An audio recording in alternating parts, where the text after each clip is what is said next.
নমস্কার বন্ধুরা, আমি স্বপ্না কিচেন থেকে সবাইকে স্বাগত জানাই। আজকের আমি একটা নতুন রেসিপি এনেছি, চকলেট বানানো।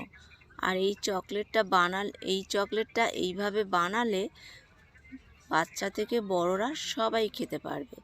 এখানে আমি 100 গ্রাম ছোলার ডাল নিয়েছি, আর কড়াতে তেল ছাড়াই ভালো করে লাল লাল করে ভেজে নেব। নিয়ে এই ডালটা একটা বাটিতে ভিজিয়ে রাখবো প্রায় 2 ঘন্টা। তো নখ দিয়ে কেটে দেখলাম পুরো ভিজে গেছে। এরপরে আমি নিয়ে নেব একটা মেশিং জার, নিয়ে এখানে ডালটা আমি দিয়ে দেবো। আর বন্ধুরা, পুরো ভিডিওটি দেখার জন্য অনুরোধ রইল। তো এখানে বেটে দেখলাম একটু দানা দানা আছে, এতে আমি একটু চিনি অ্যাড করব। আর 2 চামচ মতন চিনি দিয়ে এটা বাটা হয়ে প্রায় আবার একটু বেটে নিয়েছি।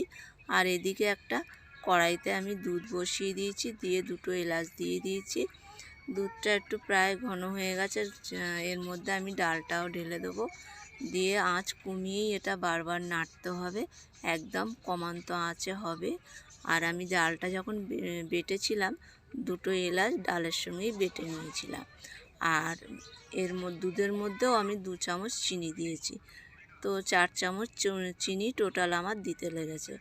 তো যাই হোক, এখানে আঁচ কমিয়ে কমিয়ে ভাজছি। আর এখানে যে আমি এলাচটা দুধের মধ্যে দিয়েছিলাম, এলাচটা তুলে ফেলে দিলাম। তো বন্ধুরা, পুরো ভিডিওটি দেখার জন্য অনুরোধ রইল। আর এদিকে একটা প্লেট নেব, প্লেটে একটু সাদা তেল দিয়ে ভালো করে এখানে মাখিয়ে নেব। কেউ চাইলে ঘিও দিতে পারো। তো দিয়ে আমি ওটা আমার তৈরি হয়ে গেছে।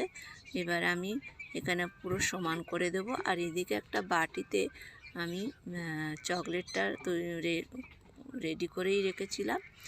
তো এর মধ্যে আমি পুরো চকলেটটা দিয়ে দেবো। আর এটা খেতে না ভীষণ সুন্দর হয়েছিল, আর এত সুন্দর হয়েছে বলে বোঝাতে পারবো না। তো ডিপ ফ্রিজে আমি 3 মিনিট মতন রেখে পুরো পিস পিস করে কেটে নিয়েছিলাম। নিয়ে আবার ডিপ ফ্রিজে আমি 15 মিনিট রেখে দিয়েছিলাম। দিয়ে তো 15 মিনিট পর এই বার করেছি। দেখুন কত সুন্দর হয়েছে আমার এটা, দারুণ হয়েছে। আর খেতেও না খুব সুন্দর হয়েছিল। তো বন্ধুরা, যদি কেউ যদি চান, এইভাবে একবার বানিয়ে খেতে পারেন, ভালো লাগবে। আর বাচ্চাদেরও ভীষণ ভালো লাগবে এটা।